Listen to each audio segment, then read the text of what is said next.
we first started, obviously we needed a vehicle that was going to be big enough to sleep in if needed, as well as carrying all of the stuff to do a workshop wherever we went.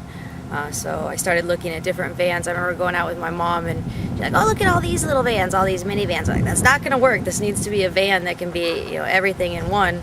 And I found a 93 GMC Vandura. It was the Tiara motor coach edition or whatever. It was all white, pink inside, little light runners and all the blinds and everything. And that was the first GRO van, and it went for about a year and a half.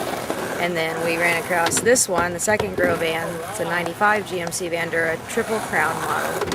And been riding in this one for 3 years. It's kind of been, you know, a part of GRO as long as I've been a part of GRO. So.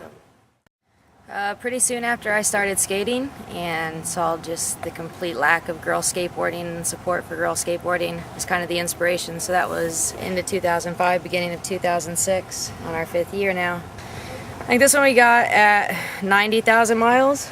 I think we're at 180,000 miles right now, 190,000 miles, so probably about 100,000 miles on this one. It has been coast to coast and back again 3 or 4 times. It's been up in the northwest, northeast, southeast, southwest, and most places in between. It's been in 42 states so far.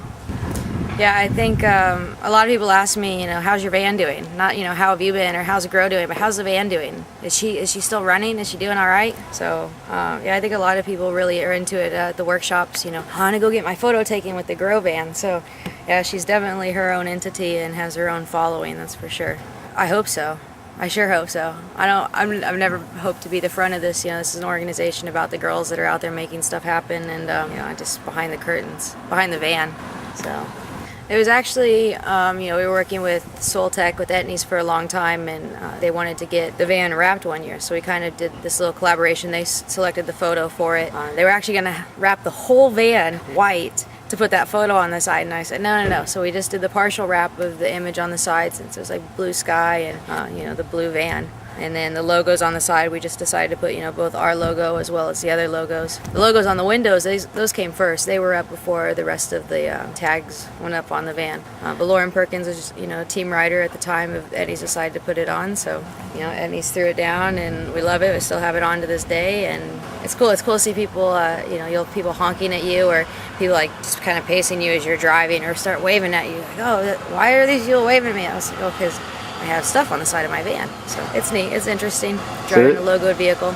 Yeah, I mean, it's everything we need to do an event at any time, as well as, you know, a big enough area to sleep in and kind of live in as needed. It's an RV, but way easier to park, which is why, you know, we've always kept it small. We haven't gone bigger, because you go to New York with an RV and have fun trying to park it. So it's small, it's compact, it, you know, it gets it done, and it also gets it done without spending a whole bunch of money on fuel. So, you know, environmentally friendly, I guess.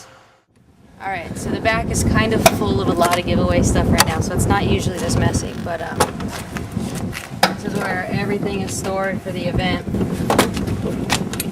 So you can see it goes all the way back, layers and layers back, so there's a whole bunch of storage in here, everything from our tents to our merch and our TV and our media, skateboards, pads, and helmets for the kids to learn to skate.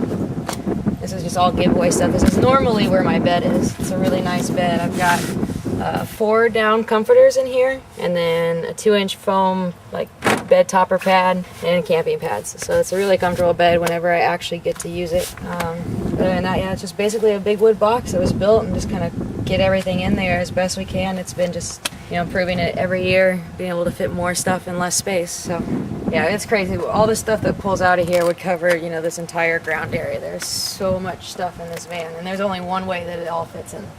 So, alright, this is like the back area would be office slash hauling people slash whatever needs to be. It's the bed when when the bed's packed with too much equipment and giveaway stuff. We got the pillows. Nice pillows are important on the road. They're one of the few regular things you can have. Sleeping bags, skateboards, helmets, skate shoes, business paperwork boxes, cameras, coffee, canned food. Curtains, yep, so you can keep your privacy when you're at truck stops and stuff, when you're sleeping or changing.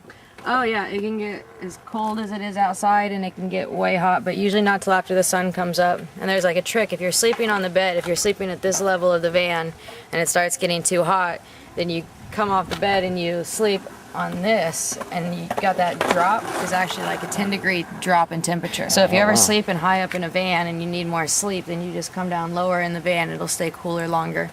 And you also always want to store food on the floor of the van, and it'll stay coldest the longest, and so it won't spoil. Or just a little trick of the tray with the van light. Oh yeah, even what you don't see underneath that is all storage. Underneath this is all storage. Pretty much everything, yeah. Little holes in the walls of the van, it's all storage. There's something in every pocket. No, I don't want a bigger vehicle at all. We want to get an RV to, hold more people, but other than that, I mean, this van has been perfect. I would not want another van, GMC, Vandura, all the way, and they don't make it anymore, so we're going to try to make this one kick as long as possible. So this is the front of the van. This is the captain's seat right here. It's where I spend lots of my life driving all around the country. It's pretty basic up here. I try to keep it just clean and simple. Some people look in, it's not like, looks like it's full of stuff. My phone is my navigator. I love the Droid, free navigation. So that just sits there. It's kind of my whole navigation unit, my phone, everything when I'm driving. We've got my backup cam, because the last van had a little incident with a pole behind me that I couldn't see and didn't it in, so that comes on whenever we go in reverse or if I need to check out someone behind me. And of course, just basic old tape deck, so I got my little music connector here so I can actually listen to something that's not a tape. But other than that, it's pretty basic up here. Just got kind of what I need for the road, and 2 months out on the road and this is all the dirtier it is, so that's pretty good.